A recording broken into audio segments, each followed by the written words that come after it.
বিসমিল্লাহির রহমানির রহিম। আলহামদুলিল্লাহ, সমস্ত প্রশংসা একমাত্র আল্লাহর জন্য, যিনি আমাদের সৃষ্টি করেছেন, আমাদের জীবন দান করেছেন, আমাদের জন্য রিজিকের ব্যবস্থা করেছেন এবং একদিন মৃত্যুর মাধ্যমে আমাদের তাঁর কাছেই ফিরিয়ে নেবেন। দরুদ ও সালাম বর্ষিত হোক আমাদের প্রিয় নবী হযরত মুহাম্মদের প্রতি, যিনি আমাদের মৃত্যুর বাস্তবতা সম্পর্কে শত করেছেন এবং পরকালের প্রস্তুতি নিতে শিখিয়েছেন। প্রিয় শ্রোতা, আজকের আলোচনা একটি অত্যন্ত গুরুত্বপূর্ণ বিষয় নিয়ে, হযরত মালাকুল মউত আলাইহিস সালাম। তিনি সেই মহান ফেরেশতা যাকে আল্লাহ সুবহানাহু ওয়া তাআলা মানুষের প্রাণ কবজ করার দায়িত্ব দিয়েছেন। মৃত্যুর কথা ভাবলেই আমাদের অন্তরে এক ধরনের ভয় জাগ্রত হয়, কারণ মৃত্যু হল মানুষের জন্য সবচেয়ে নিশ্চিত কিন্তু অজানা সময়। আমরা জানি না কবে, কোথায়, কিভাবে আমাদের মৃত্যু হবে। তবে এটা নিশ্চিত, মৃত্যুর সময় হলে মালাকুল মউত আলাইহিস সালাম এসে আমাদের রূহ কবজ করবেন। আল্লাহ তাআলা কোরআনে বলেন, বল, তোমাদের প্রাণ যে ফেরেশতা কবজ করবে, সে তোমাদের উপর নিযুক্ত আছে। তারপর তোমাদের সবাইকে তোমার রবের দিকে ফিরিয়ে আনা হবে। সূরা সাজদাহ 11 এ আয়াত আমাদেরকে স্পষ্ট জানিয়ে দেয় যে মৃত্যুর দায়িত্বে আল্লাহর এক ফেরেশতা নিয়োজিত আছেন। আমরা অনেকেই তাকে আজরাইল বলে ডাকি, কিন্তু কোরআন ও হাদিসে তাঁর নাম স্পষ্টভাবে এসেছে মালাকুল মউত হিসেবেই। মৃত্যু এমন এক বাস্তবতা যা থেকে কেউ রক্ষা পাবে না।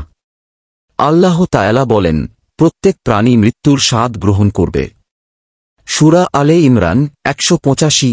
হোক সে ধনী বা গরিব, রাজা বা ভিখারি, শক্তিশালী বা দুর্বল, মৃত্যু তাকে খুঁজে নেবে। তখন মালাকুল মউত আলাইহিস সালাম এসে আল্লাহর হুকুম পালন করবেন। তিনি কারও মৃত্যু এক মুহূর্ত এগিয়ে বা পিছিয়ে দেন না। নির্ধারিত সময়ে তিনি আত্মা কবজ করেন। রাসূলুল্লাহ আমাদের জানিয়েছেন, একজন মুমিন যখন মৃত্যুবরণ করেন, তখন তার কাছে আল্লাহর রহমতের ফেরেশতারা নেমে আসেন। তারা জান্নাতের কাপড় এবং সুগন্ধ নিয়ে আসেন। তখন মালাকুল মউত আলাইহিস সালাম মুমিনকে ডেকে বলেন, হে প্রশান্ত আত্মা, তোমার রবের দিকে বের হয়ে আসো, তাঁর সন্তুষ্টি ও জান্নাতের দিকে। তখন মুমিনের আত্মা এত সহজে বের হয়, যেমন কলসি থেকে পানির ফোঁটা গড়িয়ে পড়ে। এরপর ফেরেশতারা সেই আত্মাকে জান্নাতের সুগন্ধে মুড়িয়ে আকাশের দিকে নিয়ে যান। আকাশের প্রতিটি স্তরে ফেরেশতারা তাকে অভিবাদন জানায়।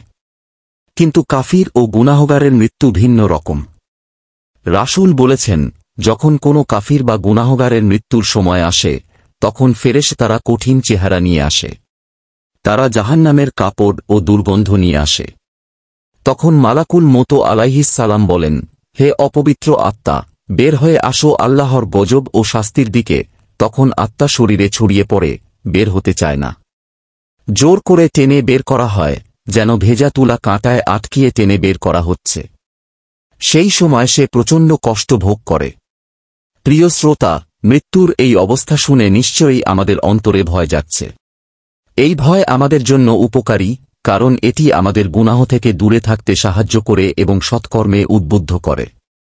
রাসূল বলেছেন, সবচেয়ে বুদ্ধিমান সেই ব্যক্তি যে মৃত্যুকে বেশি বেশি স্মরণ করে এবং মৃত্যুর পরের জীবনের জন্য প্রস্তুতি নেয়। সাহাবায়ে কেরামরা মৃত্যুকে সবসময় স্মরণ করতেন।